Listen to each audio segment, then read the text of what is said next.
Georgina Jiménez nos cuenta que la carreta de la muerte se aparece allá por las calles de Reyes alrededor de las 3 de la madrugada y avanza hasta desaparecer en el Panteón de Hidalgo, en Matehuala. Allá la carreta dicen que no se ve primero, que se escucha, y eso es lo más inquietante, porque el ruido llegaba cuando ya todo estaba perdido. La madera vieja rechinaba, como si algo muy pesado avanzara por el camino. Luego los caballos marcando el paso y al final un lamento bajo que no se entendía, pero se sentía. Eso dicen los viejos, que no siempre se llevaba a alguien, pero cuando aparecía, algo pasaba. Hace muchos años, ahí pelearon varias veces por la revolución.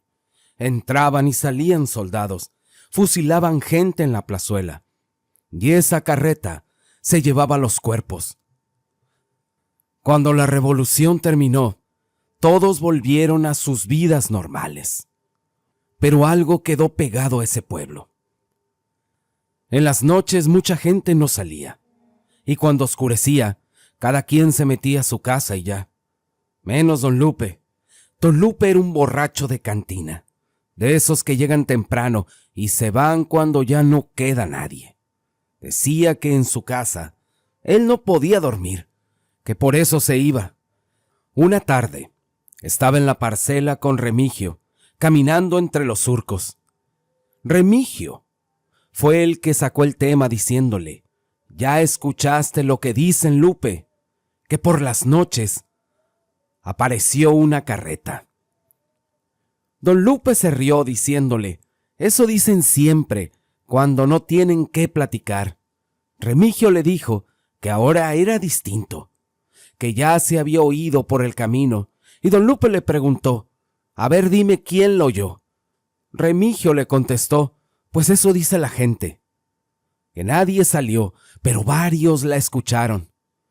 «Son cuentos nomás», dijo Lupe. Remigio se quedó callado y luego dijo que el cura decía que era porque el pueblo andaba en pecado. Don Lupe solo negó con la cabeza y dijo: «Ese curita solo quiere asustarnos para tenernos bien cortitos». Remigio dijo que él, en cuanto oscureciera, se iba a meter por si las dudas. Don Lupe le contestó: «Pues tú métete. Yo no creo en esas cosas». Regresaron al pueblo con el sol bajando, y don Lupe se fue directo a la cantina. Como siempre, allí estaban unos cuantos, y el tema salió solo: que la carreta se aparecía otra vez, que si alguien escuchaba algún lamento, era eso. Don Lupe pidió otra copa diciendo que cuando él la oyera, entonces iba a creer. El cantinero les dijo que no anduvieran hablando de eso. Don Lupe se burló preguntando y le dijo: «¿Y si aparece qué?». La noche cayó y uno por uno se fueron yendo. El cantinero iba a cerrar antes de lo normal. Le dijo a don Lupe que ya se fuera, que no era buena hora. Don Lupe le dijo que en un rato, y se quedó solo con la botella casi vacía. Fue entonces cuando oyó el ruido y pensó que era su cabeza, pero el rechinido venía de la calle.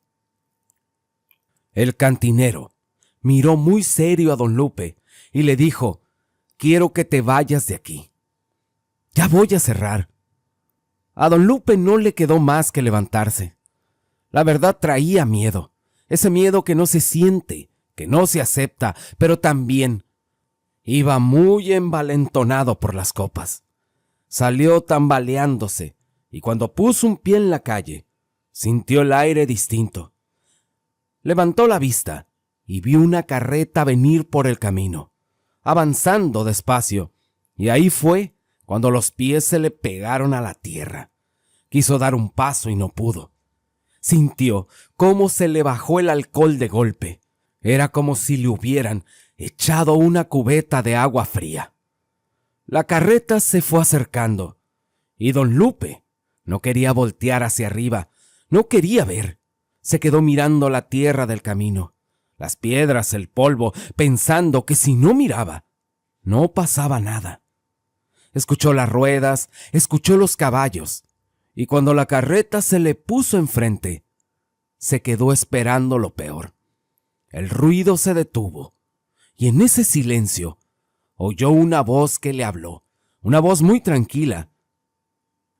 «Disculpe, buen hombre, si le sigo derecho, salgo al camino real».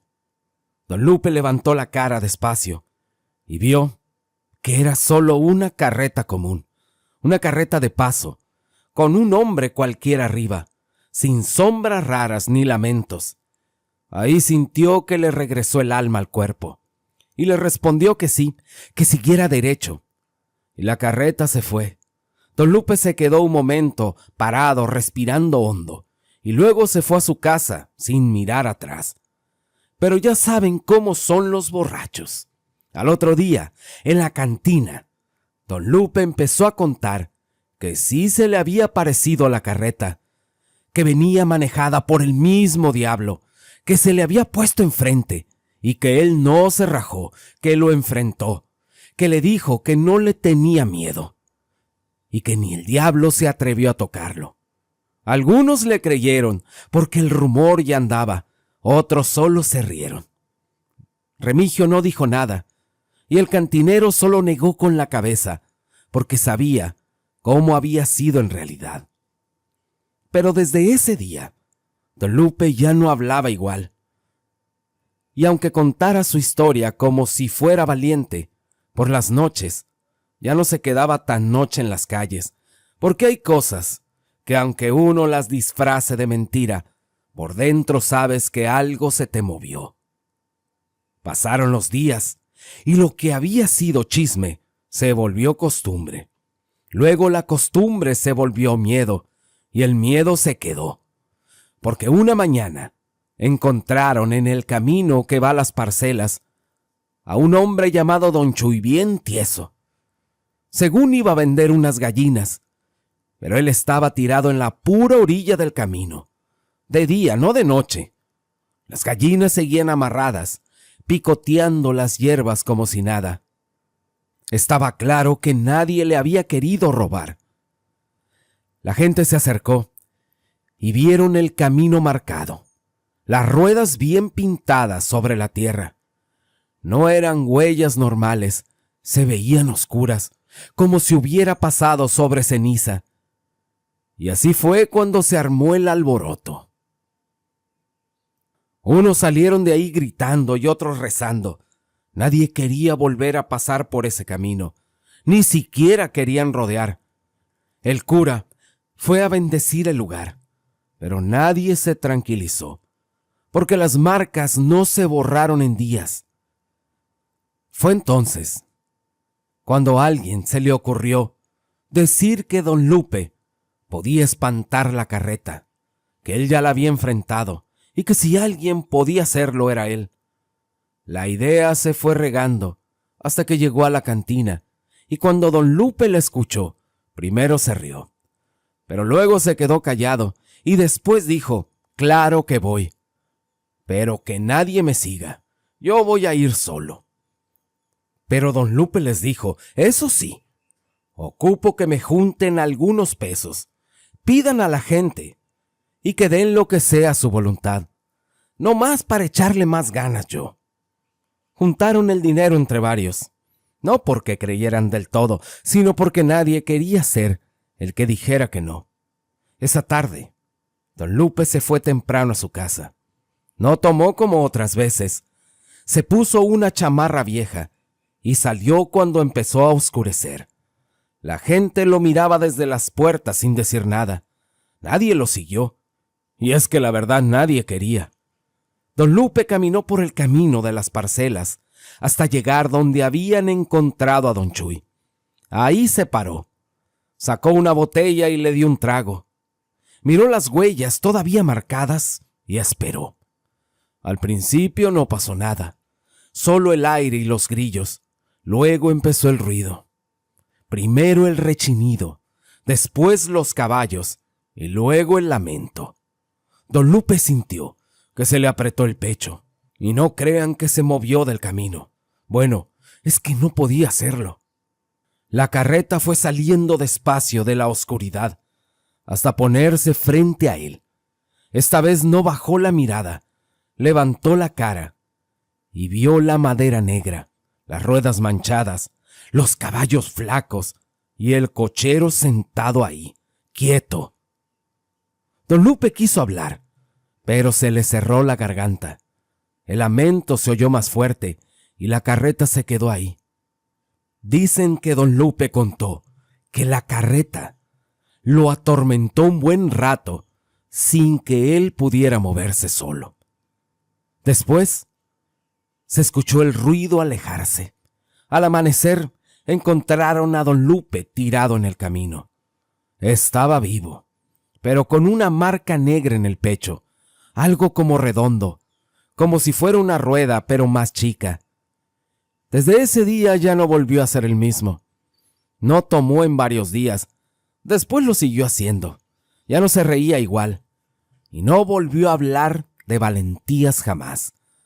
En el pueblo se decía que la carreta no se espanta, y menos por un borracho. Solo decide a quién llevarse y a quién dejar marcado. Las leyendas de pueblo se cuentan mucho.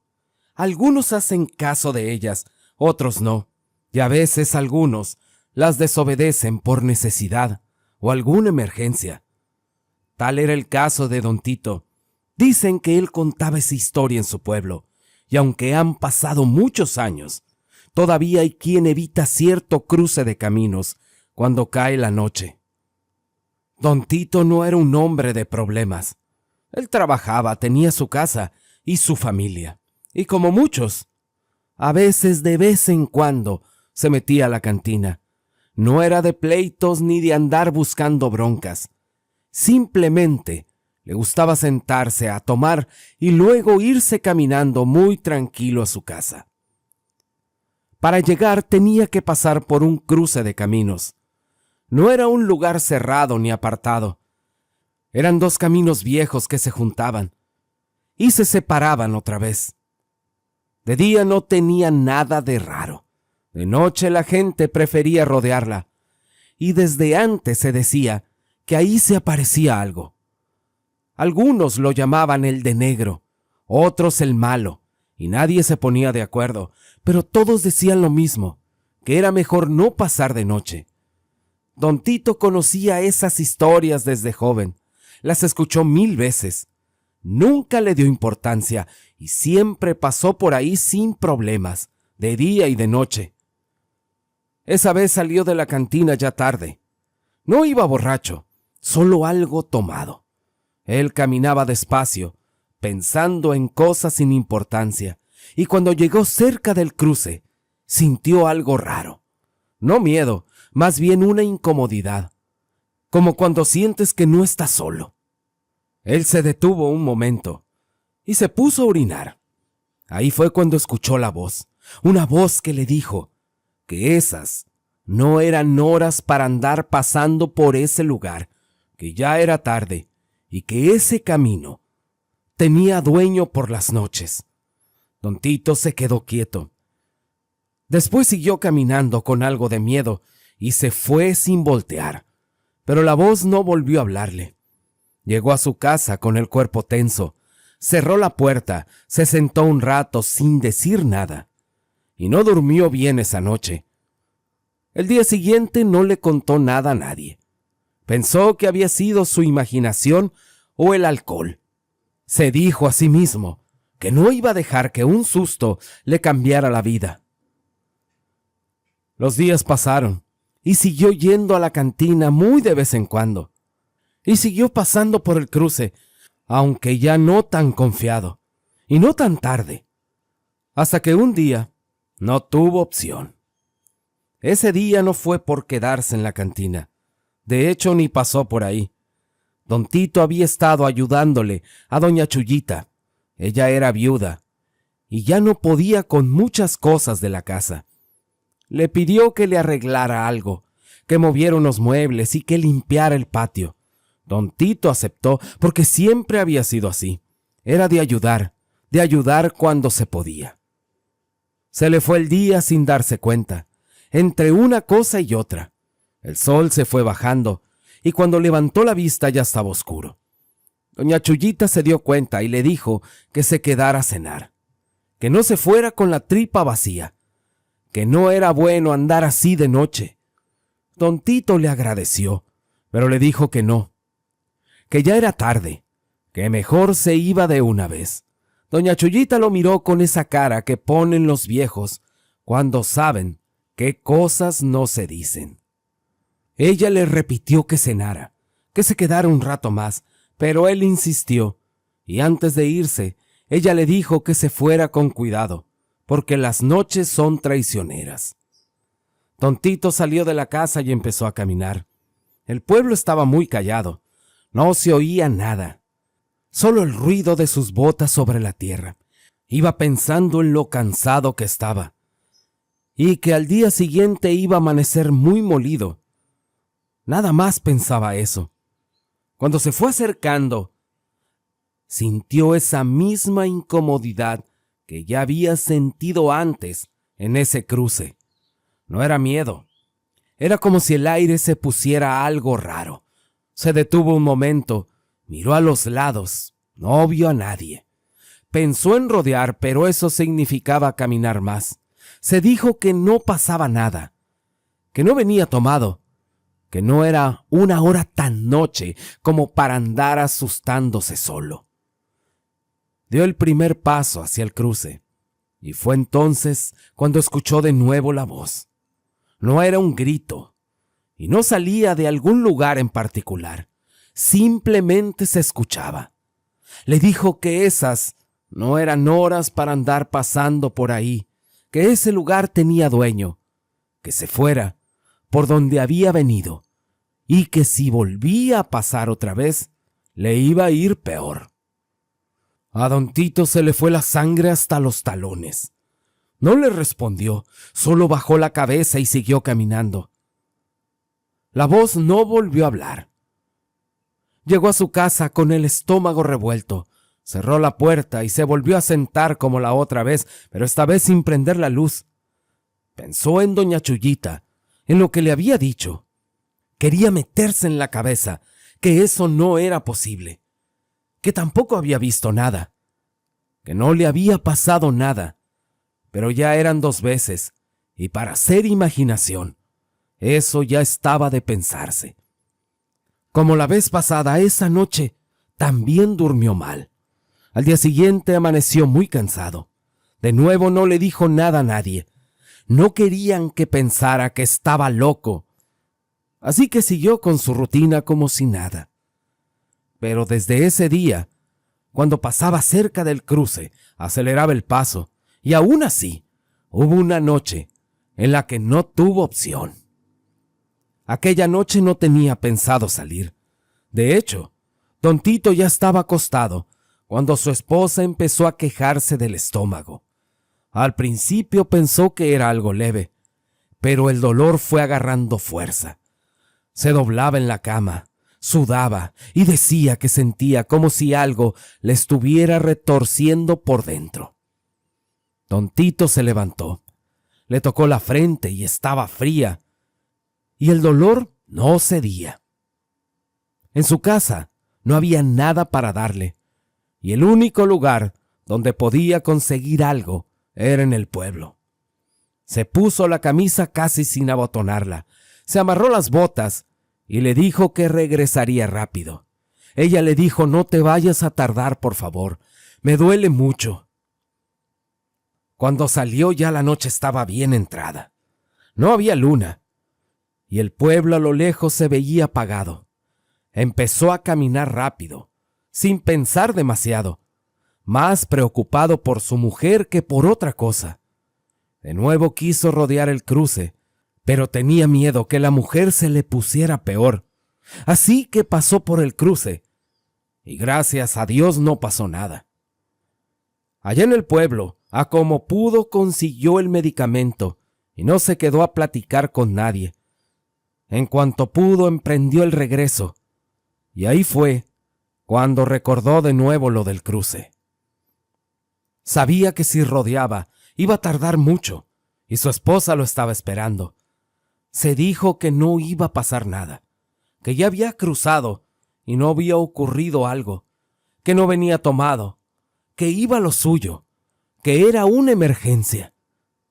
El silencio era pesado, no se escuchaba nada, y al acercarse al cruce, sintió otra vez esa sensación. Esta vez no hubo voz. Sintió el golpe de repente, como si algo invisible lo empujara a la fuerza. Cayó al suelo, y antes de poder levantarse, sintió otro golpe, y después otro. No veía a nadie, solo sentía los golpes caerle encima, en los costados, en la espalda, en la cabeza. Trató de gritar o de pedir ayuda, pero de su boca no salió nada. Movía los labios, pero no había voz. Intentó cubrirse, intentó levantarse, intentó muchas cosas. El cuerpo no le respondía. Sentía al lado derecho pesado, muy torpe, como si no fuera suyo. Y los golpes siguieron un rato más, y luego pararon así como empezaron. Quedó tirado en la tierra, respirando como podía. Cuando empezó a clarear, lo encontraron. Lo llevaron a su casa. Le dieron el medicamento a su esposa, aunque ésta ya se sentía bien. Don Tito no quiso hablar. Y es que en verdad no podía. Movía la boca hacia el esfuerzo, pero no salía sonido. El doctor dijo que era un mal golpe, que quizás lo había provocado una caída.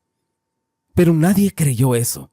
En el pueblo dijeron que fue un escarmiento del mal, que ya lo había advertido, y que no le quitaron la vida, pero sí algo para que aprendiera. Cuando le preguntaron qué había pasado, él tuvo que escribir. Y cuando leyeron, la familia quemó aquel papel. Más adelante, un día, lo llevaron con una curandera, una lejos de ahí. Ella lo curó. Dice que le sacó hasta lo que no del estómago. Todos se preguntaban, ¿por qué a don Tito? Si él no era malo, nunca le hizo daño a nadie. La curandera se quedó callada un momento antes de contestar, y ella dijo, porque el mal no funciona como ustedes creen. El mal es el mal, y no siempre castiga al malo, porque a veces no busca tanto castigar, busca provocar. Al malo ya lo tiene en las manos, al bueno lo toca para meterle coraje, para meter duda, para que se le reclame a Dios. Por eso agarra al que no se debe. Al bueno le duele más, y ese dolor pesa más que cualquier castigo. A veces no todas las cosas pasan en bosques o en la sierra. También pasan en los pueblos pesqueros. Don Santiago era joven cuando pasó eso. Ahí todavía había una laguna. No como en los tiempos de mi padre, pero todavía servía, contaba él. El agua ya no era tan limpia, era muy espesa y verde, y cuando uno metía el remo, olía a lodo podrido. Fueron algunos meses donde algunos decían que algo no estaba bien, que la laguna no se sentía igual. Decían que los manglares habían crecido de más. De día todo parecía normal, calor fuerte, chicharras y el sol bien duro. De noche era distinto. No había un solo sonido. Todo se oía cortado, como si el aire se metiera por partes y luego se detuviera. Seguíamos saliendo porque no había otra cosa.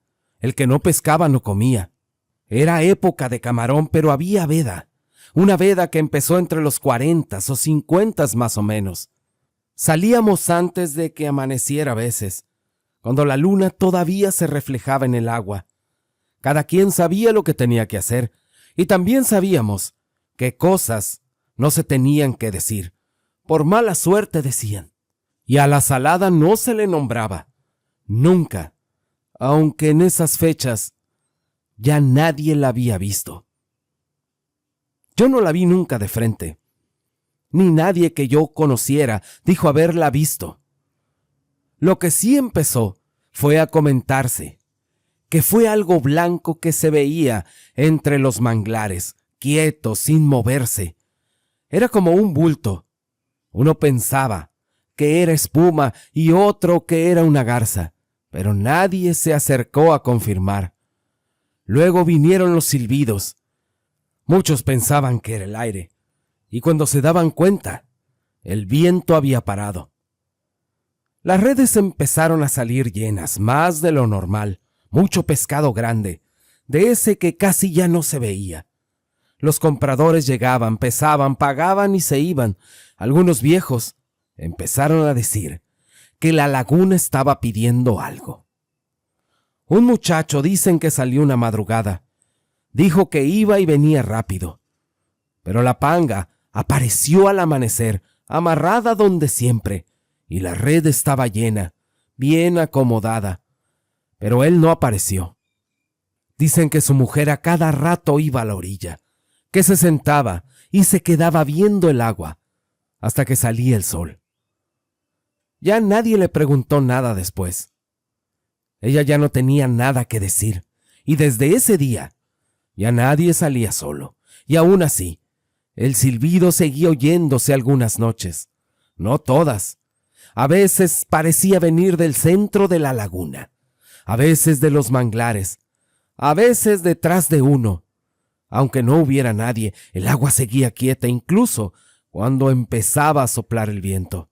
El aire se movía, las ramas crujían a veces, pero el agua no se movía para nada. Aquel desaparecido no salió flotando, ni lo regresó la marea, ni nada de eso. Nunca volvió. Algunos dijeron que fue un caimán, pero en esos años era muy raro, y a veces se acercaban a la orilla. Eso fue lo que se decía. Lo otro que se decía también es que a lo mejor la salada había regresado. A los días alguien juró haberla visto, que la vio en el manglar, y dijo que estaba parada entre las raíces, quieta. Nadie le creyó del todo, pero tampoco se rieron. Otro dijo lo mismo, y después fueron 3. Todos coincidieron en algo raro. No estaba dentro del agua, estaba afuera, entre el lodo y las ramas. Ahí fue cuando don Porfirio habló. Él ya estaba grande y casi no pescaba ya, pero había pasado toda su vida ahí. Dijo que verla no era cosa de ese rato. Dijo que si la veías ya estabas marcado, que no importaba si corrías o te escondías, que era cuestión de tiempo. No lo dijo para asustar. Lo dijo como quien explica cómo se pudre una red si la dejas en el agua. Yo había visto lluvias largas, pero lo del huracán, entrando por el estero, fue otra cosa. No llegó de una. Primero el mar empezó a portarse raro. No estaba bravo, estaba inquieto. El agua subía y bajaba como nunca. Era como si no supiera para dónde moverse. La marea entraba por el estero y se regresaba de inmediato, chocando contra sí misma. Después el viento empezó, empujando parejo desde el mar. Las palmas se doblaban sin tronar todavía. El estero se veía más grande que nunca. El agua se metió por lugares donde nunca se había metido, arrancando cosas, llevándose pedazos de manglar. Las raíces quedaban al aire y luego desaparecían otra vez bajo el agua. Cuando el huracán ya estaba encima, el viento se dejó venir parejo. Llegaba por jalones, uno fuerte, luego uno con calma y luego otro más duro. En los momentos de calma se oía el agua correr, empujándose hacia adentro. Ya no se distinguía dónde terminaba el mar y dónde empezaba el estero. El ruido era constante. Era como algo grande pasando sin parar. Las pangas quedaron mal amarradas, se golpeaban entre sí, pero no había otra manera. Los manglares más viejos tronaron desde abajo. Y cuando el viento empezó a aflojar, el agua ya no regresó igual. Sí, el estero siguió ahí, pero esta vez algo había cambiado. La arena había tapado lo que antes dejaba pasar el mar. En medio de aquel huracán, los 3 que habían visto a la salada ya se habían escondido días antes, estaban encerrados en su casa. No salieron ni a trabajar. Habían cerrado puertas y ventanas, aunque hiciera mucho calor. Pero también se decía que cuando la salada aparecía, no iba por uno a la laguna solamente, que iba por ellos a donde estuvieran. Esa noche del huracán, algunos se asomaban a pesar del miedo.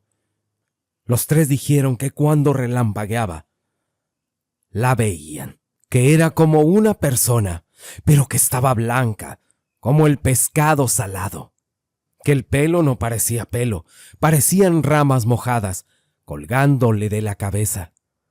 Y ahí estaban, aguantando el viento y aguantando ver a esa cosa. Al otro día todo era distinto. La laguna empezó a cambiar. Ya no le entró agua como antes. El huracán había cambiado la boca y ya no entró agua. Con el tiempo se fue secando, hasta quedar en puro salitral. Muchos dijeron que el huracán se la llevó. Otros dijeron que no, que simplemente se quedó sin dónde vivir. Pero también se decía que cuando otro huracán moviera de nuevo la arena y abriera la boca del mar, la laguna iba a llenarse otra vez, y que si eso pasaba, la salada también iba a volver.